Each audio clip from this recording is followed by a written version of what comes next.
نحمده ونصلي ونسلم على رسوله الکریم اما بعد. حیات المسلمین میں سے ہم پڑھ رہے تھے کہ گناہوں سے اجتناب، گناہوں سے بچنا، اور پھر گناہوں کی جو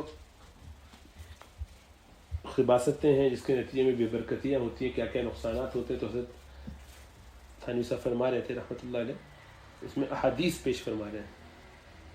تو یہ حدیث کے ثوبان رضی اللہ تعالیٰ عنہ سے روایت ہے کہ رسول اللہ صلی اللہ علیہ وسلم نے ارشاد فرمایا کہ قریب زمانہ آ رہا ہے کہ کفار کی تمام جماعتیں تمہارے مقابلے میں ایک دوسرے کو بلائیں گی، جیسے کھانے والے اپنے خوان کی طرف ایک دوسرے کو بلاتے ہیں. ایک کہنے والے نے عرض کیا کہ ہم اس روز شمار میں کیا کم ہوں گے، یعنی ہماری تعداد کیا بہت کم ہوگی؟ آپ نے فرمایا نہیں، بلکہ تم اس روز بہت ہوگے، لیکن تم بالکل ناکارہ ہوگے، جیسے رو میں پانی کی لہر میں کوڑا کرکٹ بہہ جاتا ہے، اسی طرح تمہاری حیثیت ہوگی. ایک اور روایت سے بنتا ہے کہ تم جھاگ کی طرح ہوگے. اللہ سبحانہ و تعالیٰ تمہارے دشمنوں کے دلوں سے تمہاری ہیبت نکال دے گا. وہ جو مسلمانوں کا ایک امیج اور روب تھا، وہ روب تمہارے دشمنوں کے دلوں سے نکل جائے گا. تمہارے دلوں میں کمزوری اللہ ڈال دے گا. ایک کہنے والے نے عرض کیا کہ یہ کمزوری کیا ہے؟ وہن جسے فرمایا حدیث میں، اور اس کا سبب کیا ہے؟ آپ نے فرمایا کہ دنیا کی محبت اور موت سے نفرت. دنیا کی محبت، کیریئر، زندگی، ایسپریشنز، یہ مل جائے، یہ پڑھنا چاہتا ہوں، یہ کرنا چاہتا ہوں، یہاں پہنچنا چاہتا ہوں، یہ حاصل کرنا چاہتا ہوں، اس طرح کی گاڑی، اس طرح کا گھر، اس طرح کے بنگلے، یہ لیول، بس اپنے آپ کو اونچا سے اونچا، کسی طرح سے ارننگ ہوتی رہے، کسی طرح سے دنیا ہماری سنورتی رہے. صبح شام بچوں کے بارے میں بھی یہ سوچتے ہیں. تو یہ جو دنیا کی محبت آ گئی ہے دلوں میں، یہ وجہ ہے اس کمزوری کی. اور دوسری موت سے نفرت. موت ایک ایسی چیز ہے کہ جو ہمیں بہت میٹھی معلوم ہونی چاہیے. طبعاً موت سے نفرت ہوتی ہے انسان ہونے کی حیثیت سے، لیکن عقلاً، یعنی طبیعت میں تو نفرت ہوگی اس سے، اس لیے کہ انسان تکلیف نہیں چاہتا، موت نہیں چاہتا، لیکن عقلاً موت سے بڑی کوئی نعمت نہیں ہے. کیا نعمت ہوگی اس سے بڑی؟ کہ جس کے بعد آپ کو اللہ سبحانہ و تعالیٰ کا دیدار ہونے والا ہے، جس کے بعد آپ کو رسول اللہ صلی اللہ علیہ وسلم کی معیت نصیب ہوگی، اس کے بعد آپ حوض کوثر پہ پانی پی سکتے ہیں، جنت میں مزے کر سکتے ہیں. تو مزوں کے لیے بھی وہی بہتر، اور اپنے محبوب سے ملاقات کے لیے بھی وہی بہتر. تو ایسی عجیب بات ہے کہ جو الٹیمیٹ گول ہے. اور یہ ایسا نہیں ہے کہ ابھی آپ کو ایسا کہہ رہے ہیں تو آپ کو لگ رہا ہے ہمیں تو کوئی اللہ سے ملنے کا ایسا کوئی ارمان شوق نہیں ہے. رسول اللہ صلی اللہ علیہ وسلم سے ملنے کا بھی بس عقلی بات ہے، ایسا کوئی شوق و ارمان نہیں ہے. تو ہو سکتا نہ ہو ابھی، اس لیے کہ ایمان وہاں تک پہنچا نہیں، لیکن یہ خیال ہے. ابھی مرنے کے بعد سب سے بڑا شوق یہی ہوگا، سب سے زیادہ طلب اسی کی ہوگی، کسی طرح سے یہ ہو جائے حاصل. اتنا ایمان والے نہیں، کافر کی بھی طلب تڑپ یہ ہوگی کہ اللہ کا دیدار ہو جائے ایک دفعہ. اس لیے اللہ یہ عذاب ان کے لیے جو فرماتے ہیں، ان میں سب سے بڑا عذاب قرآن میں کیا بیان کیا؟ وہ یہی کہ اس دن اللہ سبحانہ و تعالیٰ ان کی طرف دیکھیں گے بھی نہیں، چہرہ ان سے پھیر لیں گے. یہ عذاب ان کا سب سے بڑا. جہنم اور آگ وہ اپنی جگہ دردناک، وہ تکلیف، لیکن اصل ان کا غم یہ ہوگا کہ اللہ سے ہماری ملاقات نہیں ہو پائی، ہمارے خالق سے ہم ان سے بات چیت نہیں. اللہ فرمائیں گے نہ ہم کلام کریں گے، نہ ان کی طرف دیکھیں گے. وہ کہیں گے اے اللہ ہمیں ایک موقع دے دیجیے. ایک اللہ فرمائے دفع ہو جاؤ، بات مت کرو مجھ سے. اخسؤوا ولا تکلمون، نہ مجھ سے بات کرو، دفع ہو. یہ سب سے بڑی ان کے لیے تکلیف دہ چیز ہوگی. اس لیے کہ ہر مخلوق کے لیے، یعنی انسان کے لیے بالخصوص اور جنوں کے لیے، سب سے بڑی نعمت جس کا اس کو مزہ آنے والا ہے وہ یہی ہے، لیکن ابھی اس کا ہمیں احساس نہیں ہے. تو جب آپ کو یہ پتہ چل گیا کم از کم قرآن و حدیث کو پڑھ لینے کی وجہ سے، تو ہونا تو عقلی طور پر یہ چاہیے کہ یہ وہ دروازہ ہے جس سے نکل کے مجھے اللہ کا دیدار نصیب ہوگا. موت کے دروازہ، تو موت کا دروازہ تو بہت آسان ہو جانا چاہیے. موت کو تو سوچ کے مزہ آنا چاہیے کہ کب مریں گے، کب اللہ کے پاس جائیں گے. میں نے چھوٹے ہمارے کچھ بھانجے بھتیجے جب چھوٹے سے ہوتے تھے، ان کو اسٹوریاں سناتا تھا، نبیوں کی مختلف باتیں. تو اللہ کی محبت، تو وہ کئی ہمارے بھانجے پیچھے پڑ جاتے تھے، میں کب مروں گا، مجھے اللہ میں سے ملنا ہے، مجھے مرنا ہے. تو وہ ان کے اماں ابا نے مجھے آ کے کہا خدا کے لیے، تو ہر وقت صبح شام یہ کہتا ہے امی میں کب مروں گا. مرنے کی کہانی کی ایکچولی شروع ہو گئی. میں کہتے حقیقت یہی ہے، لیکن کہ بچوں کو اللہ کی محبت دل میں آپ نے کچھ باتوں سے ڈالی تو خود ہی شوق پیدا ہو گیا اللہ سے ملنے کا. حضرت غالباً صدیق بانوی صاحب رحمۃ اللہ علیہ کسی اور بزرگ کا یہ قول ہے، وہ کہتے ہیں، یہ ڈاکٹر عبدالحی عارفی کا، تو وہ بچوں کو لے کے جاتے تھے تو ٹرین سے قبرستان، تو 1 اسٹیشن 2 اسٹیشن، اور کہتے بھی ان کو بتاتے بھی یہی تھے کہ یہ جنت کا اسٹیشن ہے. قبرستان گئے، زیارت کی، اور اس کے بعد وہ بتاتے تھے کہ یہ جنت کا اسٹیشن ہے. تو تھوڑے ہفتے 1-2 ہفتے گزر جاتے تھے کہ ہر ویکینڈ جاتے ہیں، نہیں جا پا رہے اس فرائیڈے کو، جب 2-3 ہفتے تو پوچھتے کہ دادا ابو ہم جنت کے قبر اسٹیشن کب جائیں گے، بہت دنوں سے ہم وہاں نہیں جا رہے. ان کو خوش شوق ہوتا تھا کہ جا کے جنت کے اسٹیشن میں پہنچے، کیونکہ دل میں محبت جب پیدا ہو جاتی تو پھر موت مشکل کہاں، آسان لگتی ہے. لیکن وہ چونکہ ہمیں دنیا کی محبت آ گئی دل میں، اور اللہ سبحانہ و تعالیٰ سے ایسا تعلق نہیں بن رہا، تو اس لیے 95 سال کا بھی کہتا ہے کہ کیا سینچری کر سکوں گا کہ نہیں. بستر میں پڑے ہوئے ایسے تب بھی چاہتے، مرنا نہیں چاہتے.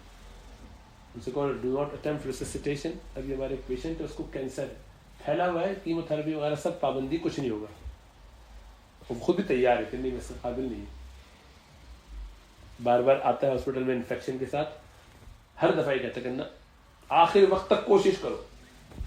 تو میں نے اس سے دفعہ پوچھا کہ تم چاہتے کیوں نہیں؟ تو مجھے جینے کی عمر ہے، میری زندگی بہت مزیدار ہے، میں زندہ رہنا چاہتا ہوں، جب تک رہ سکوں کوشش کرو کہ میں زندہ رہوں.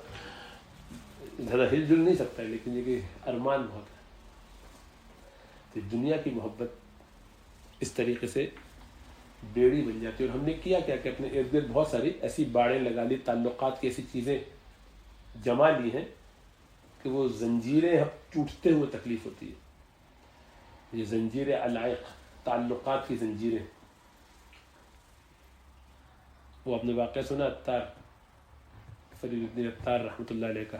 تو وہ عطار کہتے ہیں اصلاً وہ جو جڑی بوٹیاں خاص قسم کی مہنگی مہنگی جو سنار وغیرہ بیچا کرتے تھے، سنار ہوتے تھے وہ کیا کرتے تھے کہ عطر بھی بیچتے تھے، خاص خاص چیزیں بھی بیچتے تھے. تو ان میں ان کے پاس جڑی بوٹیاں بھی بڑی اسپیشل قسم کی منگوائی جاتی تھی، وہ دیتے تھے. تو عطار کہلاتے تھے. تو چھوٹی چھوٹی سی بوتلوں میں مختلف جڑی بوٹیاں، مختلف عطر وغیرہ اس طرح کی چیزیں. تو ایک فقیر آیا اور آ کے اس نے ایک بوتل کو دیکھنا شروع کیا. تو فرید الدین عطار انہوں نے کہا کہ یہ کیا دیکھ رہا ہے؟ تو کہنے لگے کہ میں دیکھ رہا ہوں ایسے. دوسری تیسری دفعہ 2-4 منٹ ہو گئے، جب جا کام خراب کر رہا ہے، تیرے ہولی سے لگ رہا خریدنے کی تو اوقات ہے نہیں، اتنی مہنگی مہنگی یہ بوتلیں ہیں. چونکہ بہت ساری بوتلیں تھیں تو سب کو ایسے سے دیکھ کے جب اسے 2-3 دفعہ پوچھا تو کہا میں یہ دیکھ رہا ہوں کہ جب موت کا فرشتہ آئے گا تو تیری روح تو ان سب بوتلوں میں بند ہے، اس میں سے کھینچ کے نکالے گا تو کتنی تکلیف ہوگی تجھے، کتنی مشکل سے تیری روح نکلے گی. تو نے تو اپنے آپ کو اتنی 2 بوتلوں میں بند کیا ہوا ہے. کیونکہ ہر بوتل 1 لاکھ روپے کی اگر مثلاً ہے، 1000 پاؤنڈ کی آپ کی سارے جگہ جگہ 6 بینک اکاؤنٹ، 5 بینک اکاؤنٹ، اور ہر ایک میں اپنے پیسے کچھ یہاں کچھ وہاں، اسٹاکس میں ادھر شیئر، ادھر ڈیل میں لگایا ہوا ہے، ادھر لگایا ہوا ہے، گاڑی میں انویسٹ کیا ہوا ہے، گھر میں کیا ہوا ہے، کسی کو قرضہ دیا ہوا ہے. بہت سارے آئیڈیاز ہیں. یہ سب وصولی کا ہر وقت ذہن میں رہتا ہے کہ واپس کب آئیں گے، جائیں گے کب، آئیں گے کب، جائیں گے کب، آئیں گے کب، صبح شام یہ ادھر میں دماغ میں گھومتی رہتی ہے. کچھ بھی کرتے رہو یہ سب حساب چلتا رہتا ہے. تو ہم نے اپنے آپ کو ایسے جگہ جگہ پھنسایا ہوا ہے کہ جب روح نکلے گی سب میں سے کھینچ کے تو زیادہ تکلیف ہوگی، روح کو کہاں پسند کرے گی. تو میں یہ دیکھ رہا ہوں کہ تو ان بوتلوں میں سے تیری روح نکلے گی کیسے، بڑی تکلیف سے نکلے گی. تو اس نے اچھا بہت ہو گیا لیکچر، اب نکل جا سے، تیری کیسے نکلے گی تو بتا. ایسے چھیڑ میں آدمی کہتے ہیں نا ایک سیونگ کے لیے، اس کا میری تو کیا ہے. تو کہوں گا بسم اللہ الرحمن الرحیم، اشہد ان لا الہ الا اللہ واشہد ان محمد عبدہ ورسولہ. ایسے لیٹوں گا اپنی چادر ایسے کر کے اپنے اوپر ڈالی گئی اور کلمہ پڑھوں گا. کلمہ پڑھا اور ایسے چادر لیٹ کے پڑھ کے دے دیا. تو اس نے کہا اچھا بھی بڑا اچھا ڈرامہ کیا تو نے، اٹھ نکل. تو اس کو پاؤں سے مارنے کی کوشش کی تو ہلتا ہی نہیں، تھوڑی دیر کے بعد دیکھا مر گیا. تو ان کی تو حالت غیر ہو گئی. کوئی شخص ایسے بھی مر سکتا ہے کہ وہ کہے کہ میری موت ایسے آئے گی اور اللہ اس کی ایسی موت اٹھائے، اس کی موت اس طرح سے کر دے. وہاں سے پھر وہ تبدیل ہوئی، وہ سب انہوں نے دنیا چھوڑی اور اپنے آپ کو آخرت میں لگایا. تو بہت بڑے امام بنے تصوف کے، تو بہت بڑے شیخ ہیں، بہت بڑے امام ہیں فرید الدین عطار. تو یہ گنج شکر جنہیں کہتے ہیں.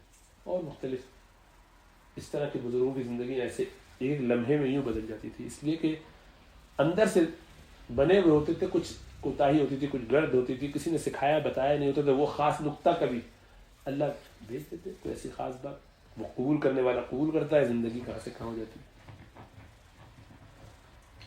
کیسی عجیب بات ہے. تو ہم نے اپنے آپ کو چونکہ اتنی زیادہ دنیا کی چیزوں میں الجھایا ہوا ہے، اتنی مشقت ہمیں لگتی ہے دنیا کو چھوڑنے میں تیار نہیں ہوتا. اس لیے یہ جو دنیا کی محبت ہے یہی سبب بن جاتی ہے موت سے نفرت کا، ورنہ بڑا آسان ہو مرنا. ارشاد فرمایا رسول اللہ صلی اللہ علیہ وسلم نے کہ جب اللہ تعالیٰ بندوں سے گناہ کا انتقام لینا چاہتا ہے، بچے بکثرت مرتے ہیں اور عورتیں بانجھ ہو جاتی ہیں، نسلیں کم ہو جاتی ہیں. اس وقت امت مسلمہ میں اوور آل آپ دیکھیے لوگوں کے بچے کم ہو رہے ہیں.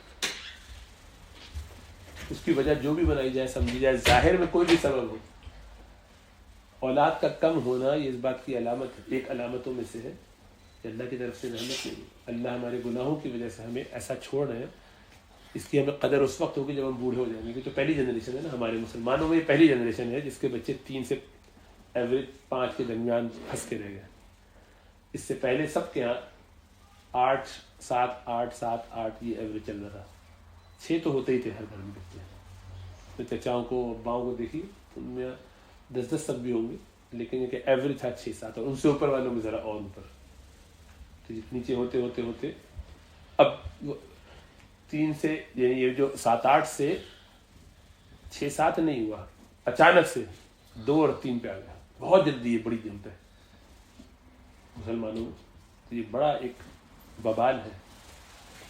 اور ہوگا یہ کہ جب بڑھاپے ہوں گے، ابھی بھی دیکھ رہے ہیں اپنے والدین کو دیکھیں، ان کے بڑھاپے میں ان کی خدمت کرنے والے کتنے لوگ تھے. 6 8 بچے، ہر ایک کی بیوی، کسی کا شوہر، اور ان کے بھی 6 6 8 4 5 5 4 4 بچے.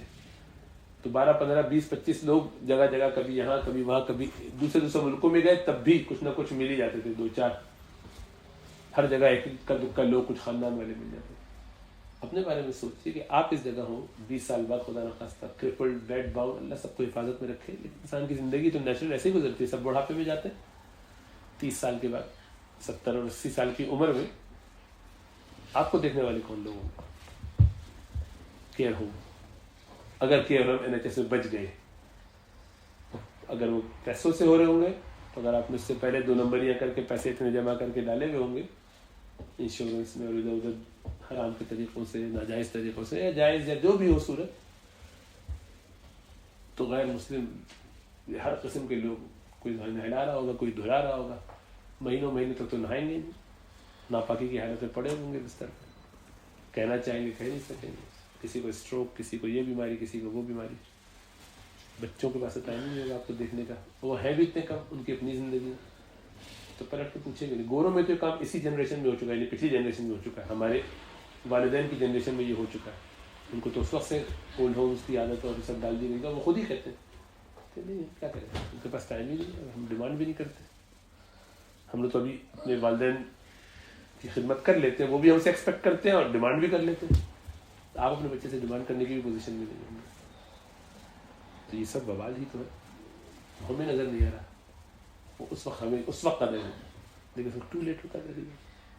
گناہ جو ہے وہ ایسی چیز ہے کہ اس کا وبال ہر حالت میں آتا ہے. ابو الدرداء رضی اللہ تعالیٰ عنہ سے روایت ہے کہ رسول اللہ صلی اللہ علیہ وسلم نے فرمایا کہ اللہ تعالیٰ فرماتا ہے کہ میں بادشاہوں کا بادشاہ ہوں، مالک ہوں، بادشاہوں کے دل میرے ہاتھ میں، اور جب بندے میری نافرمانی کرتے ہیں ان بادشاہوں کے دلوں کو میں غضب اور عقوبت کے ساتھ پھیر دیتا ہوں، پھر وہ ان کو سخت عذاب اور تکلیف دیا کرتے ہیں. تو آپ اندازہ کیجیے، حکمران جب آپ پہ ظلم کر رہے ہوں، سمجھنا چاہیے کہ یہ اللہ ان سے کروا رہے، انتقام دے رہے ہیں ہمارے گناہوں کی وجہ سے.